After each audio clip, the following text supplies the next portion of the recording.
guess on the light is in front of me. I think it is. You can tell me if I don't look right.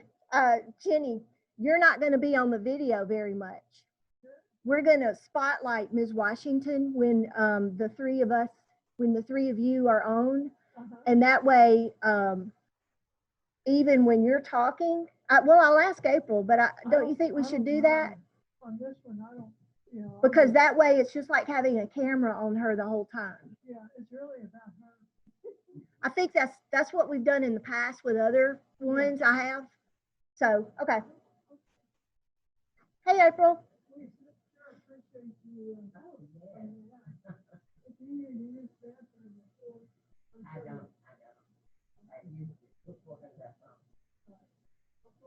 Hey, April, you're muted. Oh, thank you. I said unmute, but it must not have taken. So, how are you today? Great. Good. I was just saying I'm responding to a text really quickly, so I'll be. I'm it's still a work thing. So here for Ms. Washington. Pardon? I'm still setting up a couple of mics. Okay. Microphones. Okay. Is she there? Mm-hmm. Okay. Great. Yes. Okay. So, Ms. Washington, would you come and sit here, and we will get your microphone set up here.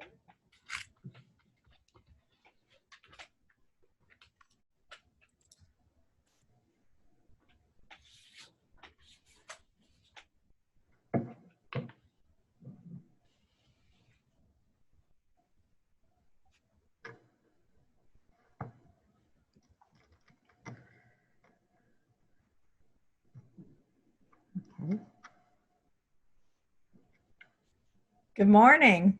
Good morning. How are you? I'm good. How are you? Great.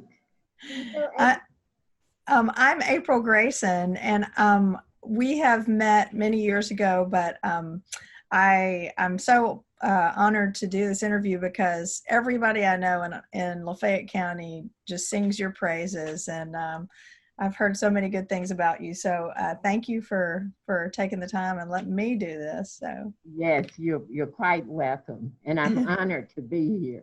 Well, good. You've done me a favor because it's been a lot of years since I've worked for legal. Yes. Well, important stories to be sure to capture, that's for sure. So. Okay, are you going to ask questions or you want me to talk? I'm going to ask questions, and I'm going to wait for my cue from Morgan about when you're ready to go. So, okay. Excuse me. So we will we'll just go over some questions, and I'll tell you, there'll be a little bit of background about you and your growing up, and then also we'll get into NMRLS and several things there, and then maybe talk about some of your work since then if we have time. So I want to be respectful of your time though. So Morgan, will you give me the cue when we're ready to go? I will. Right now we're just waiting on Jenny to get on, and I've got two different mics. I do have an external mic, and then another one I'm doing some other audio for. Okay. But I'm ready. So we shall wait for Jenny, and we'll get going. Okie dokie. That sounds great. Ms. Washington, do you want some water? I'll take some water. Okay, let me go see if I can find some. Okay. I don't work here, but I think they have some water. Yeah. Okay. I'll be right back.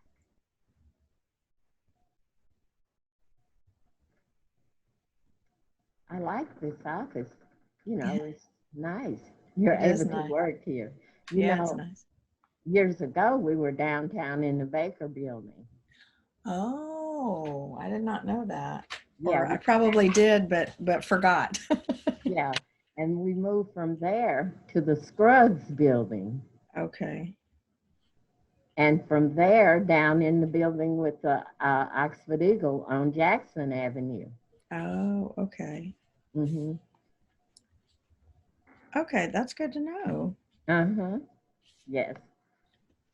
And Yeah. we are going to edit this, so if you ever need to stop and go to the bathroom or take a break Okay, or start over saying I'll something. probably continue. Okay. Okay, let me go. I'll go check on Jenny. Okay. I'll be right back.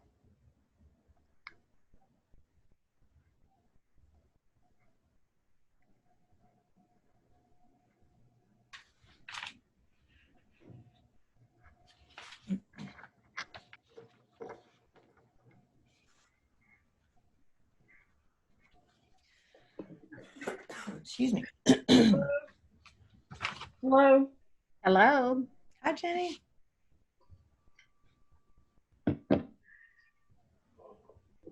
how are you? Okay, Jenny, how are you? Hey, Good to see you again. and There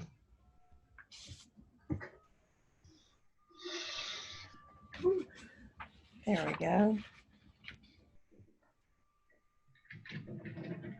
Ready? Okay. um, Are you on?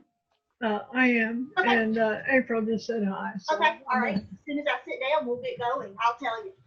Okay. And Jenny, if you don't mind muting yourself, and then do you know how to mute your Say Zoom? it again. Do you know how to mute your Zoom? Mute yourself? I'm not sure. Let me see. It's usually down in the lower left corner, a little microphone, Okay. and you click it and it has a line through it. And that means you're muted so that the recording isn't picking up any of your sounds.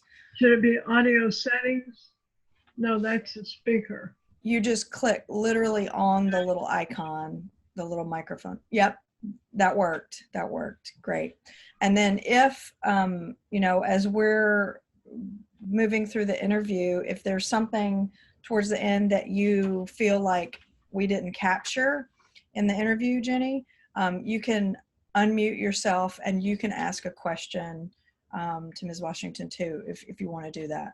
Okay, and to unmute, you just click the same thing you did to mute. Okay. Am I? Hold on one sec. I was trying to All right. highlight.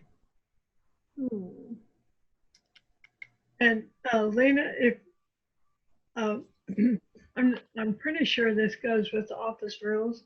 If you feel comfortable after Morgan is able to distance, I think you can take the mask off if you feel comfortable. But if you don't, that's fine too. Okay, she has on hers. Okay, I can take mine off. It's what you want. And Thank all right. Okay. Hold on one sec. And I'm gonna pop away for half a second too. I'll be right back. Okay. I like say goodbye after you finish, Lena. So we'll meet later. Okay. All right, I'm going to try to mute again.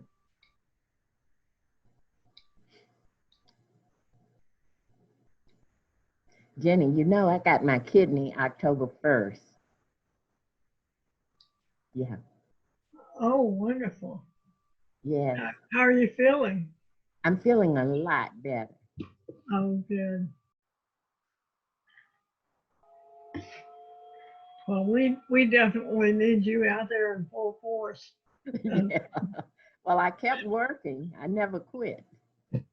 I understand that because I called you about my neighbor, I think. Yeah.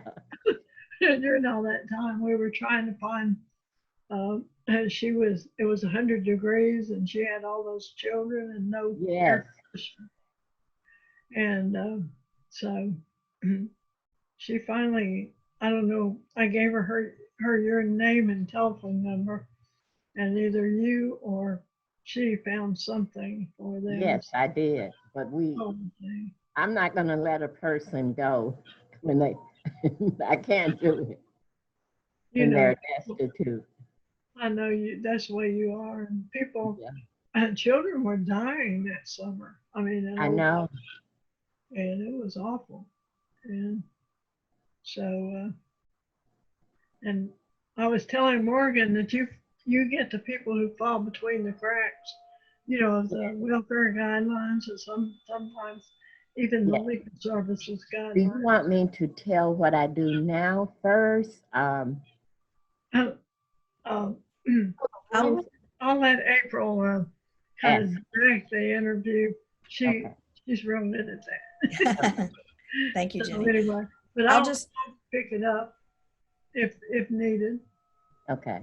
I'll ask you a series of questions, and Okay. so we'll start with some background, and then we'll get to, excuse me, we'll get to the details about NMRLS as we go.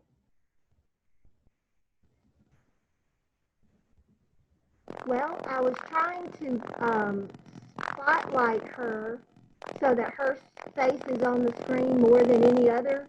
Yeah. But I can't, for some reason I can't do it because I've logged in as me. Oh, okay. Yes.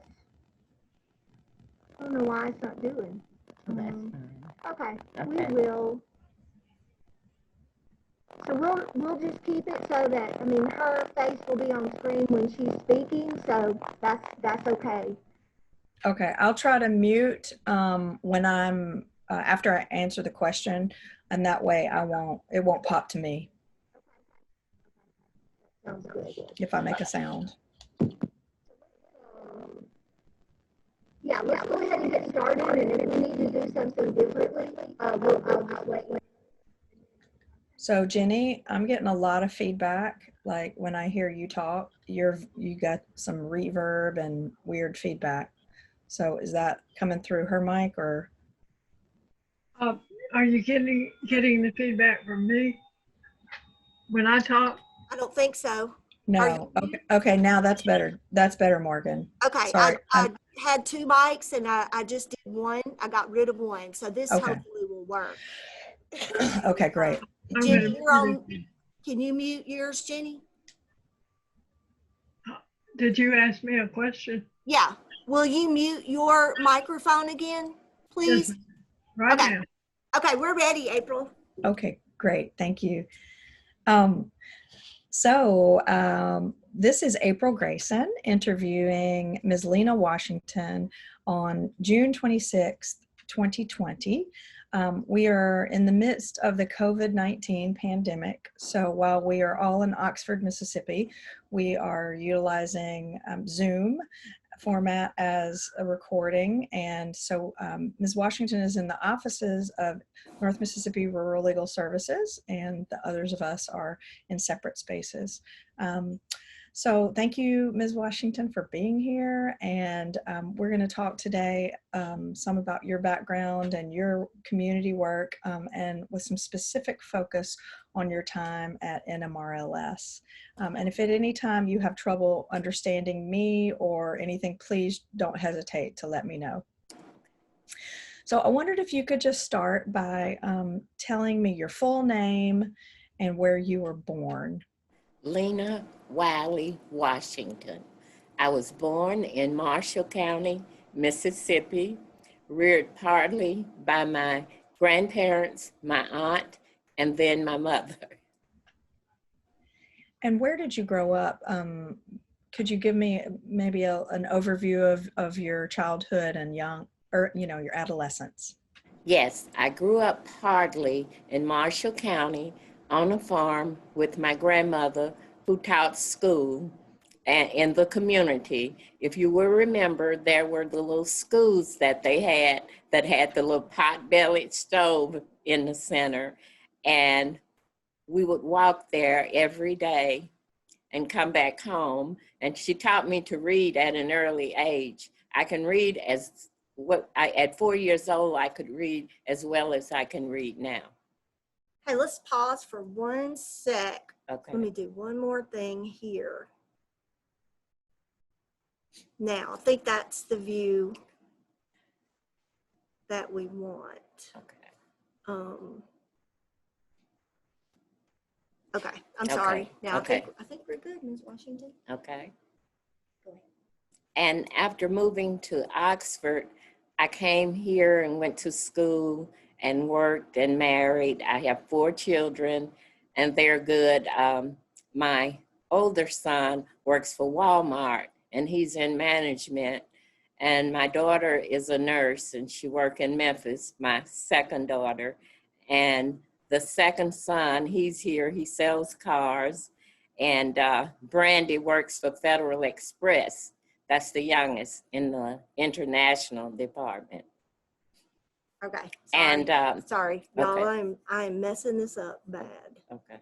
I'm just trying to make sure her face is on the focus, and it's not right now.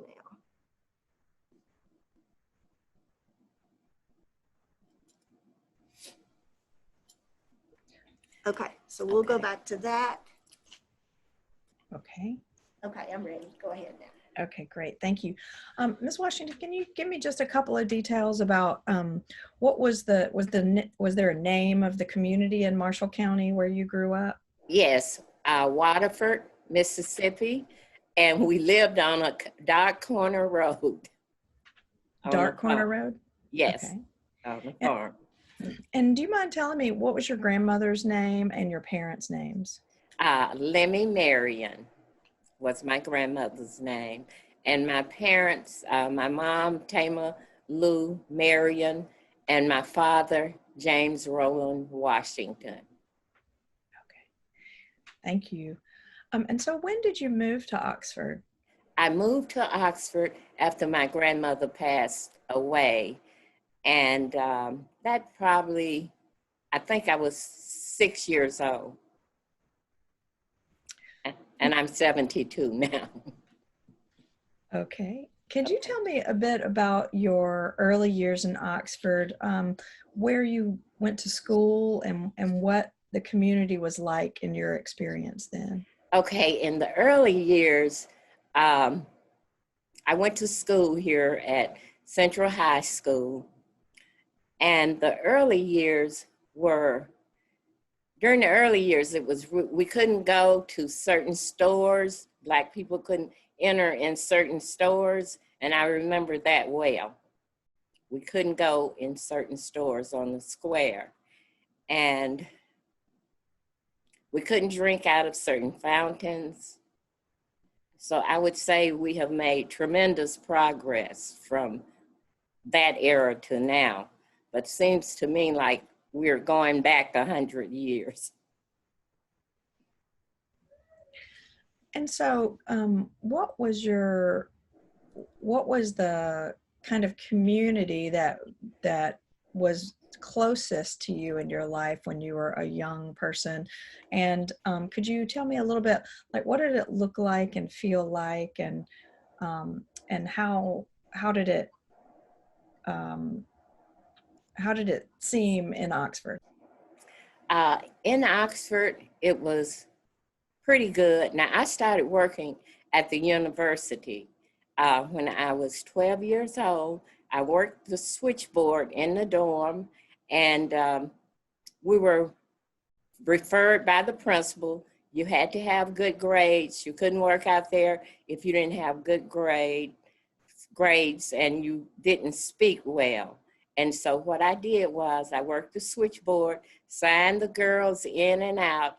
At Ole Miss during that time, the girls had to be signed into the dorm at 7 o'clock. They couldn't go out after 7 o'clock. At 7 o'clock, I locked all doors, and I would check the register and make sure that all those who had signed out was signed in. And the house mother would make sure that I got my work out.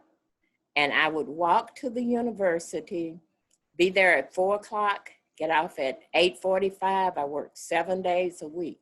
On Sundays, I worked from 1 to 8:45 because the students would go home and they would be checking back in. So I had quite a bit of work to do on a Sunday. And so you were going to school during that same time? Yes, yes. And how did the girls in the dorm, what was your interaction with them like? Very good, very good. And I was a poor kid, and so they would help me out a whole lot. And I would do things for them when they would come in on Sundays. I would help them get their things to their rooms and then run back down and make sure I got everybody else signed in. And see, when they would come in, they couldn't go to their room until I signed, checked them in and that they were back. Great. And so, could you tell me a bit about what your mother did to support the family? My mother worked at the university. She retired from there, and she worked 40-something years out there. She was over the salad department at the cafeteria at the Ole Miss. And that was what she did, and she did a good job. And she didn't miss, out of all those years, she was only off when she had a baby. They gave her a big retirement party when she retired. So you must have been around for a lot of the changes at the university, in terms of desegregation and some of the, turmoil that went on. Could you reflect a little bit about that? Yes. During the time that James Meredith came out there, we couldn't, they stopped us from working for a while. And it was pretty tough. And then it settled down. And my house mother, she was reading a book, and she told me she had to read the book because she had to get used to what was going on. It was accepting segregation. Interesting. And so did you witness any of the, rioting or the aftermath of the rioting? Yes. A matter of fact, I have a book on all of that happened at Ole Miss during that era. And I wouldn't dare bring that book out because it's too many people that I know now who are great people that was in there. Who were involved to uphold segregation? Yes. Well, maybe you can share it at some point. Excuse me. Did you graduate from Central High School? Yes. Could you talk a little bit about what your life was like after you graduated, and did you go on to work or get further education? I went to work for North Mississippi Rural Legal Services. And we had a program at the university where we went there before we start working as paralegals to get certified to work as a paralegal. And that's what I did. I worked here as a paralegal, and I would go to classes out there. And can I reflect a little bit more on that? Absolutely. When we started to work here after we finished that course out there in paralegal studies, we would check in the mornings at the office in the Baker building up there on Jackson Avenue. And then we would go out into the communities to assess the needs of the people. We would go out and find them, and then we would bring them to the office, and we worked tirelessly to get their problems solved. And I can tell you, a lot of the people did not have electricity, and we didn't have places like my job, like Interfaith Compassion Ministry, I could go to get help for them. What I would do is go to the utility companies and tell them to get them back on. And then we would work out a plan to get them paid. And I never mind if I went to a house and saw 6 or 7 children. I would do what I could, but most of the people knew the utility companies that I wasn't going to stop working for the poor. And so they would go on, I guess, and turn them back on, reconnect their utilities to keep from worrying with me. So how did you get recruited for work at NMRLS? How did you find out about it? I think it was through Michael Trister, and he might have spoken to some people in the community that helped me to start working there, because they contacted me about working there. And I think that I worked at NMRC 6 or 7 years. Okay, so you, go ahead. And I had children, so I stayed home a while. Then I went out and I had 4 preschools working in the community. And so I could serve the children in all areas so their parents could go to work. And I would get up at 4:30 in the morning to go around to all of the daycares to make sure that the people were at work. And if some couldn't come to work, I would stay at that one until the others came in at 7 o'clock. And I would run back home, get my children up and get them ready for school. So I'm very used to hard work. So you started right after you finished high school? You were recruited? Like in, 1968, I believe. I graduated 66. Okay. And at that time, legal services were ran by Michael Trister and no, not Michael Trister. He came on later. It was Aaron Condon, Dr. Aaron Condon, and a Mr. McDougall. And we had very few African-American people there. I believe when I started, there was somebody that worked, Rose Randall, who worked as a receptionist in the office. And then there was me and maybe 2 others. Do you remember who the others were? Yeah, I think of Mary Martin, who moved out of town, and got to be sure who the other ones that went out in the community to work. Mary Sue came on later. She came in way after. I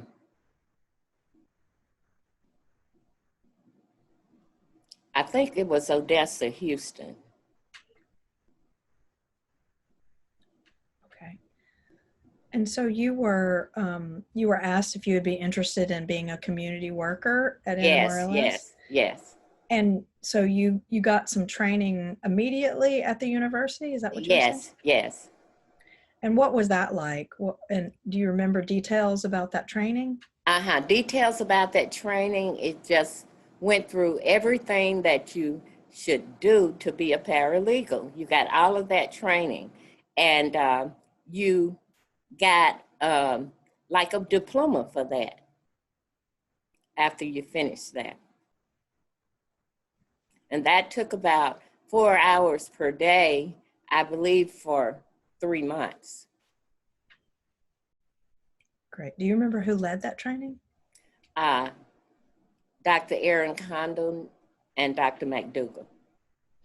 Okay. And so could you share a bit about, like, what was your day-to-day work as a community worker like? My day-to-day work was to go out in the community and find the needs. And I'll give you some stories. One story was there was a lady with 7 children. I went to her house. They had no utilities, no electricity, not any water. And they didn't know anything about getting food stamps. I think it was commodities at that time. But, you know, we worked to get the food stamp program going, so that was good. No, NMRC, NMRL, North Mississippi Rural Legal Services, has done a lot in this community to get some things going, because I liked my job and I worked hard at what I did. I didn't stop when I knew that a family needed something. I just didn't stop until I got it for them. And I had one guy who he had been poisoned through a drink, and he needed his disability. So I worked to get his disability started for him. And he's dead now, but he never, ever forgot me for that. And one lady, everybody said, oh, you're not going to be able to get her disability. She's lazy. But, but anyway, I was able to get her disability. I just didn't stop, and I don't do it now. I don't stop when there's a person in need. And like right now, when I have a house that's being foreclosed on, I come up with that money and set up an adequate payment plan that the family can afford to pay. I don't like to see people lose their homes or get thrown out of their living environment. That's not good. And so how did you find the people? Did you literally like drive, the county and knock on doors, or were you referred? Went through the counties and knocked on doors, and you could see the poverty in the community. So I just went out every day, and look, we had to go out every day and assess these situations in the community. But now I think the people come here, but we had to go out and get those people and work with them and bring them here. And they would ride in our cars here. And on a typical Monday morning here, the office would be, I bet you it would be 20 to 30 people in the office. See, we took them first come, first served. We didn't set up, you all have appointments now.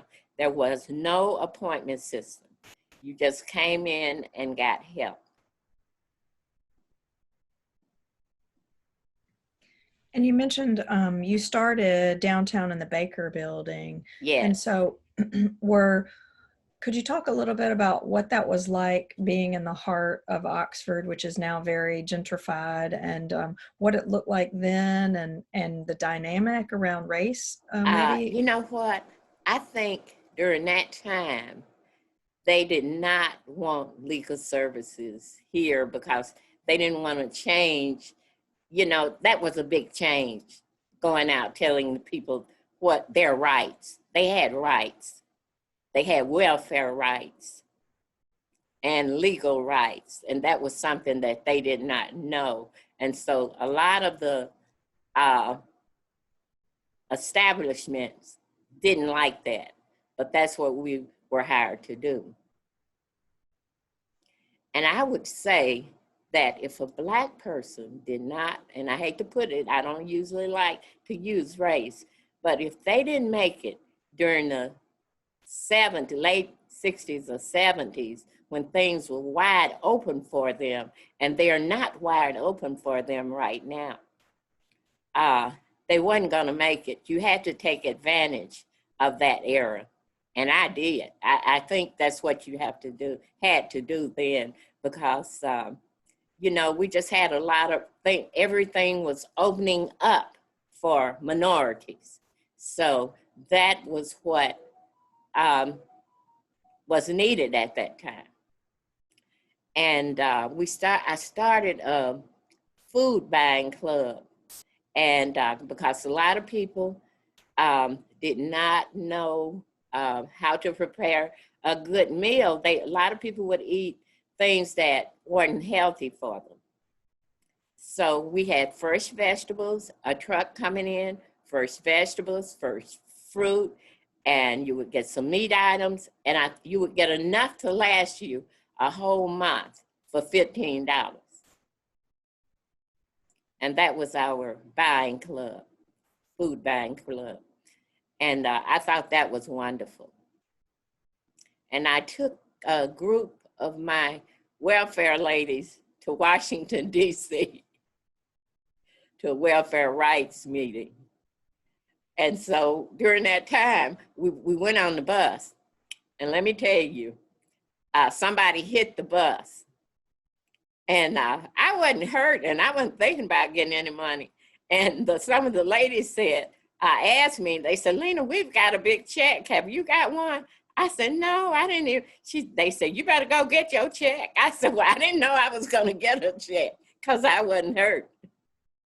But anyway, they liked that, and they liked the buying, the buying club.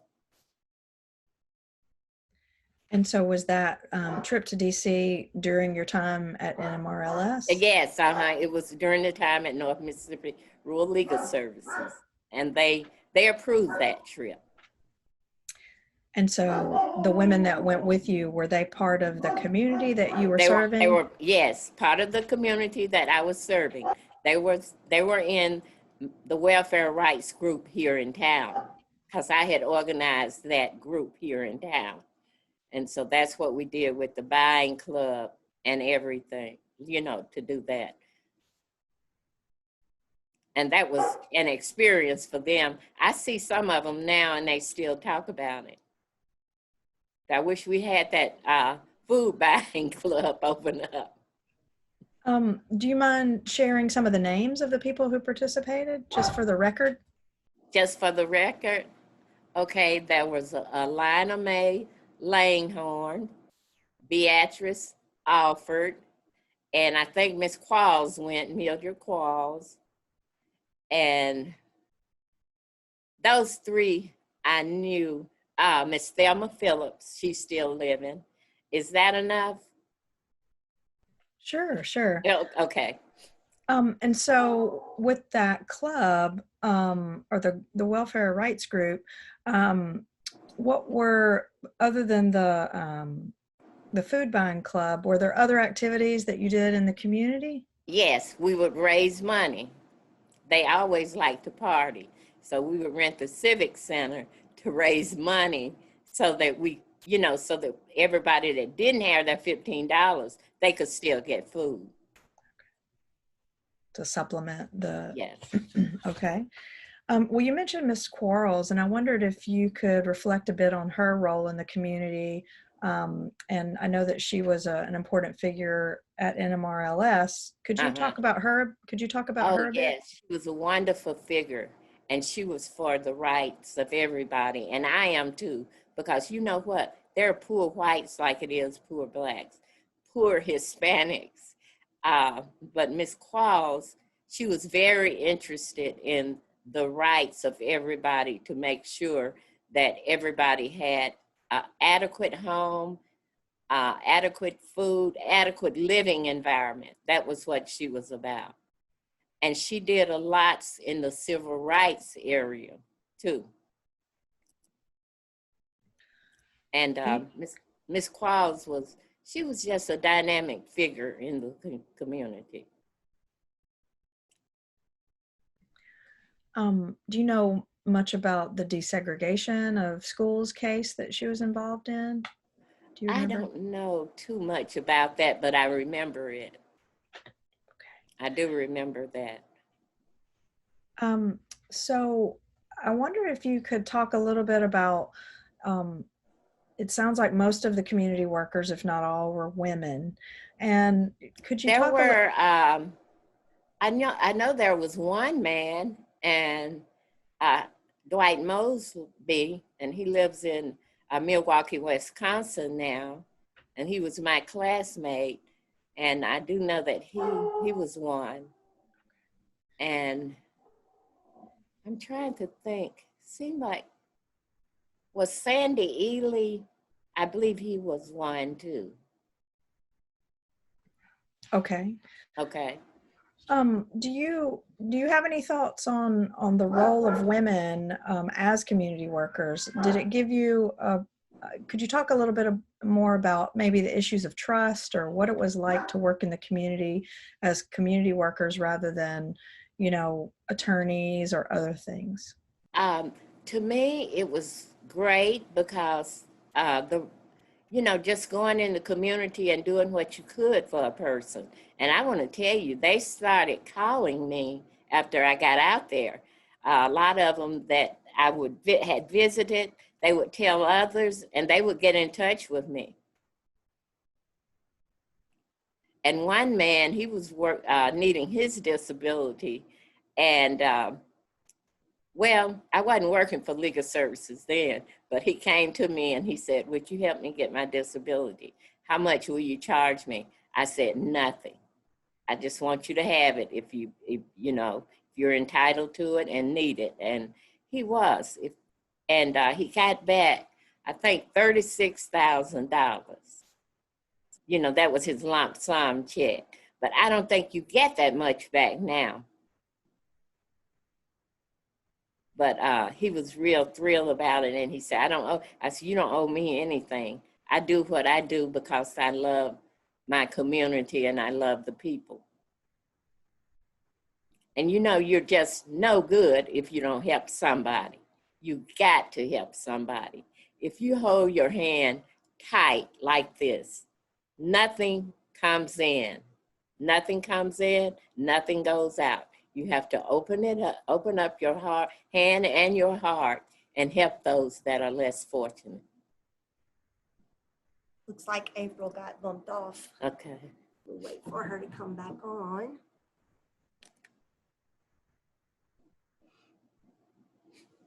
This is fascinating, Ms. Washington. It This is. is wonderful information. Wow.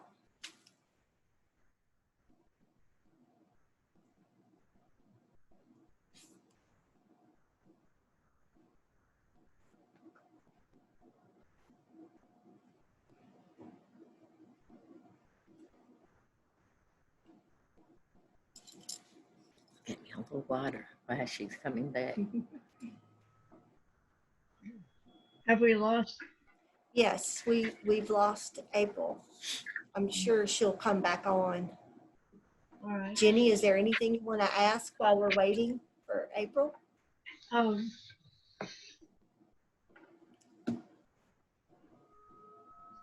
you tell us about, you mentioned Michael Trister?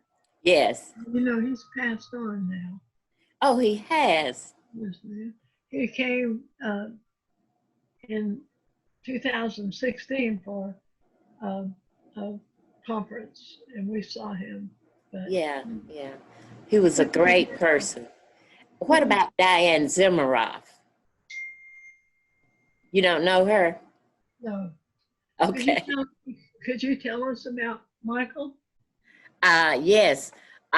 Michael was very energetic, and we were real good friends because something that he wanted done right away, he would give it to me, Jenny.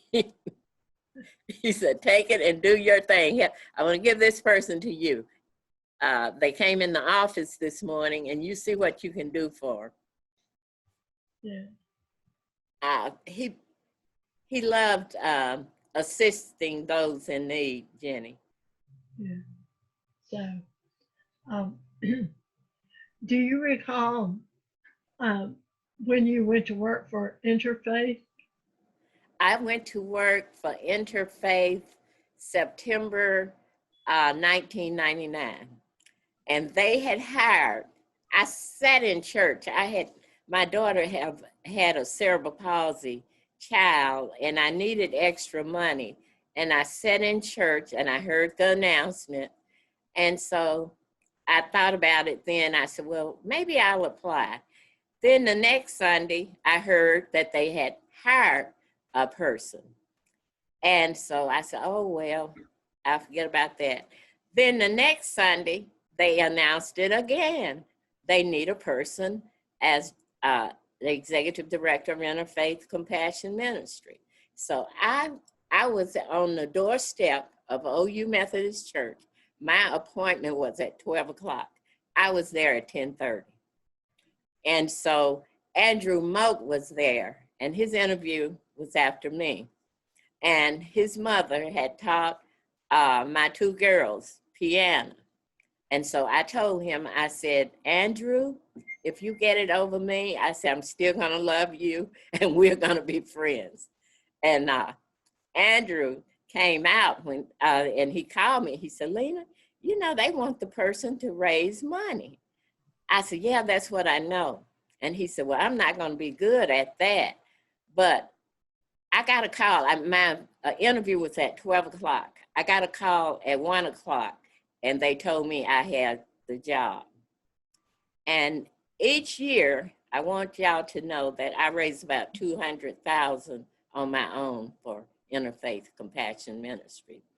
And our mission there is to assist individuals through their crisis situations by providing for their basic needs: food, shelter, utilities, rent, mortgage, transportation for the elderly back and forth to Jackson. And we have paid for a cancer patient to go to Houston, Texas, and I raised that money for him to do that. And we're it for the homeless and victims of domestic violence.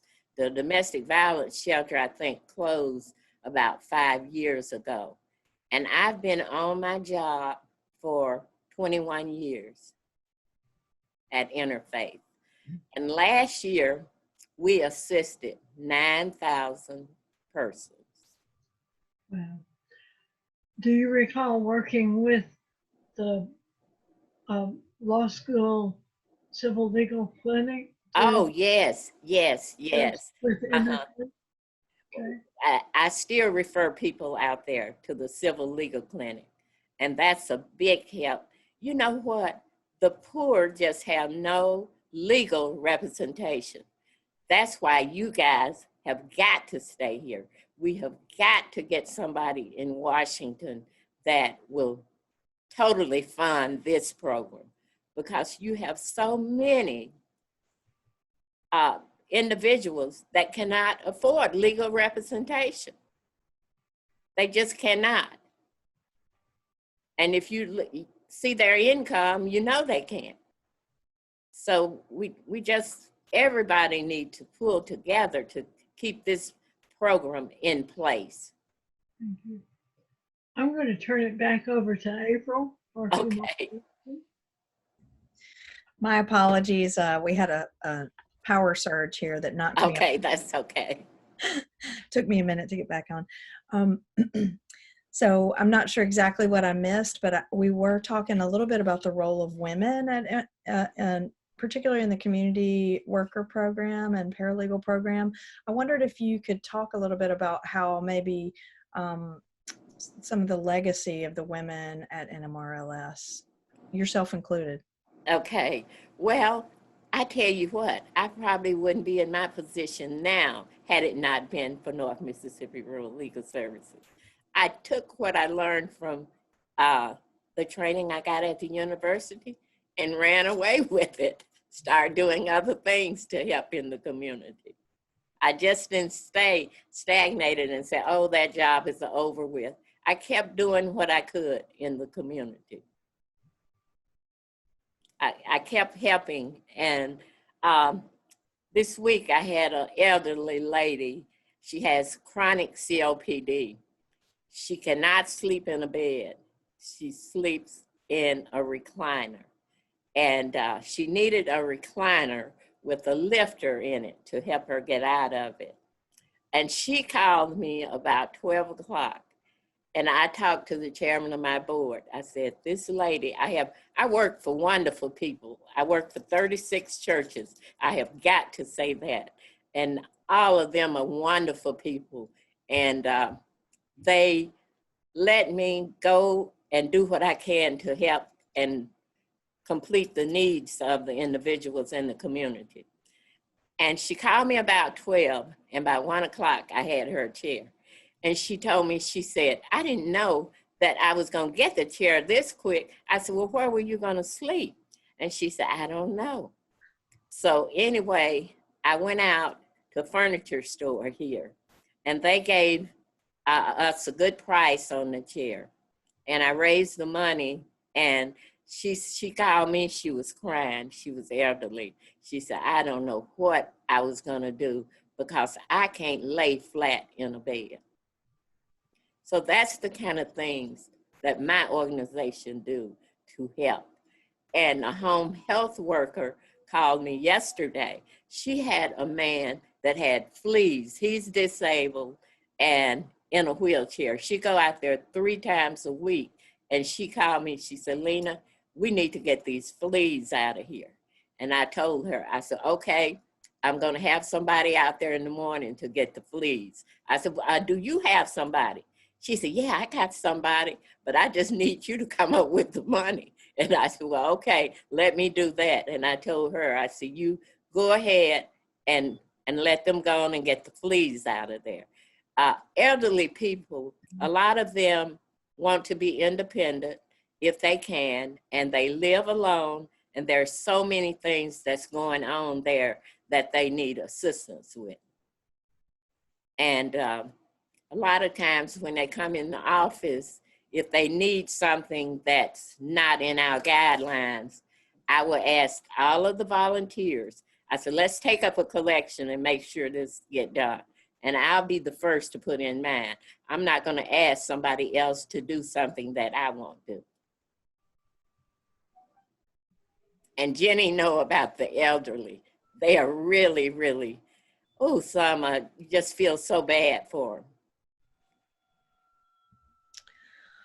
them. Well, going back to your time at North Mississippi Rural Legal Services a bit, did you ever work with Miss Annie Lee Burt? Yes, I worked with Miss Burt. Could you talk a little bit about her work there? And Miss Burt would do what she could. She worked really hard, and I think that she was a good community worker. And she would go out and assess the needs like the rest of us. And I thought she did a very good job in that capacity of going out in the community and serving people. And she was another one that would help too. I'd help herself, you know, if our job wasn't just to me to go out there and get paid. Like I said, you got to give. And so if I see somebody out there that need a little money and I can help, I'm going to give it to them. And she was like that. So it sounds like, you know, the people that worked at NMRLS and the university training was really influential on you, but I wonder if you could also talk about how the community workers, those of you who went out into the community, were influential on the attorneys and the leadership at NMRLS, the impact that you had sort of from the ground up. Oh, from the ground up, I would report to Michael Trister everything that I had going on. And, you know, I would let him know what I was doing, what he thought about it. He would need to give me kind of permission, you know. I would tell him, and he would always say, well, I think you're doing the best you can with it. Go ahead. And they were very supportive to us, a good support system, because they're just like the leaders here, the attorneys. They were like my bosses are now. They cared about the community. And I think everybody here now care about the community and what's going on out there. And that this is a good resource for the community. And the impact was just great, you know. They helped out. And they would listen to what we would come back and tell them that was happening in the community. And that's very, very important, that you have a good listener. And a lot of times you don't need to talk, you need to just listen. And that's what I did when I went around to interview people out in the community. And I kind of liked that because, see, at the time, they didn't know they had any place they could go to get us legal assistance, any kind of assistance. And if their electricity got cut off, or they didn't have water, didn't have food, they thought that some of our clients thought that was the way that it should be, and it shouldn't be that way. And Mr. Ham Fuller was director at the Department of Human Services at the time. And he would, everything I would ask him, he got tired of me coming. He would just say, yeah, yeah, yeah. Okay, now what is it that you need me to do now? And we got to be good friends. So it sounds like a lot of your work was directly helping individual families and people. Yes, yes. Do you know, were you ever involved in any of the class action work that NMRLS did?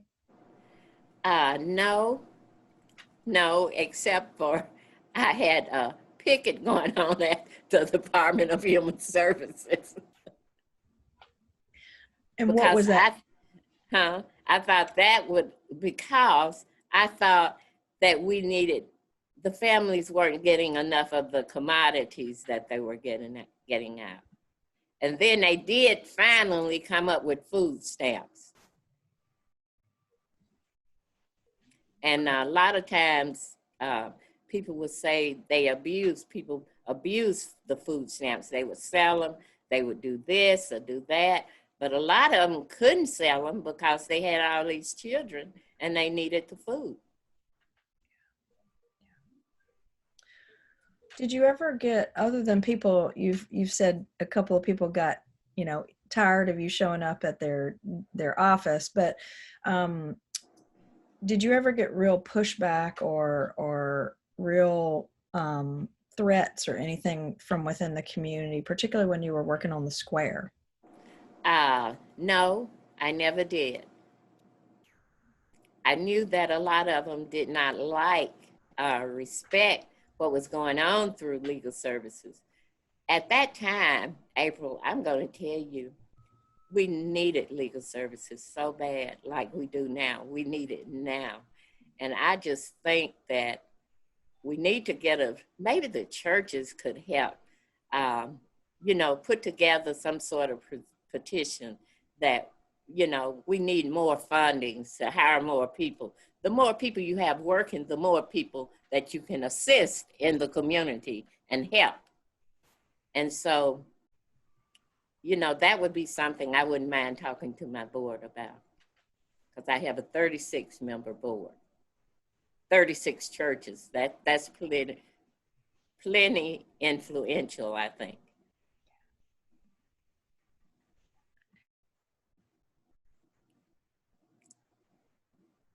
I can't hear. Oops, sorry. Okay, I accidentally muted. Okay. Just a couple more detailed questions, and then we'll see if Jenny or Morgan had anything come up. But okay. So I just wondered if you could go back, and you were talking about originally working in the Baker building downtown. Yes. And then could you tell me about the other shifts to different offices and where they were? In the Baker building, the rent went up. That's when NMRLS, North Mississippi Rural Legal Services, moved. And they went over there, which is now the Scruggs building. And I guess eventually that rent went up. And it might have been somebody trying to push us off the square, I don't know. And then we went down to the old Oxford Eagle building that was owned by the Phillips family. And then after that, I think this is the new location, right? Did you go anywhere else after that? I'm not sure. I don't know. Jenny might could answer that. Yeah. And so the Oxford Eagle building, are you talking about the one on Jackson Avenue, just off Jackson the square? Avenue, yes. Okay. But you know where the Scruggs building is. It's around the circle on the square. Great. Was there anything else you want to share, any stories that you particularly want to reflect on from your time at NMRLS? Okay, from my time at NMRLS, it was quite a learning experience. And I loved my work. I loved the people there.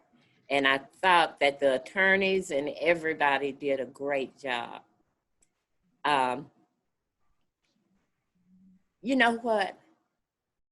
That's what made me do what I do and do a good job from going out in the community at that time and seeing the needs.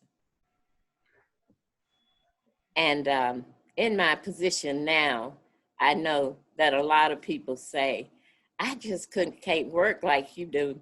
But my classmate in Memphis told, he said, you know what? They don't have to pay you to do that, so you do it anyway.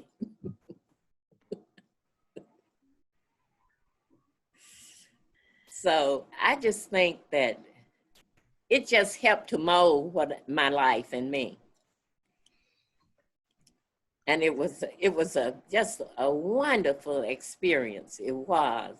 And everybody was really dedicated to helping the poor and to changing the community so that everybody will be somebody.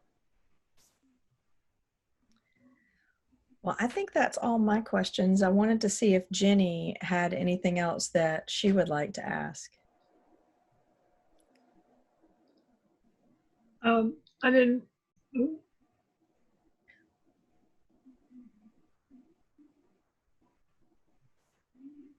Jenny, do you have anything you would like to ask? I just lost the screen. I clicked the wrong place. It's okay. It's okay. I think I'm fine though. You know, I had thought about writing out something. I said, that's not going to be good. Let me just go and just talk from what I know. Well, we appreciate it very much. And I hope that you will share your book at some point. Okay. Or the things that you wrote. I'm sure history will appreciate it.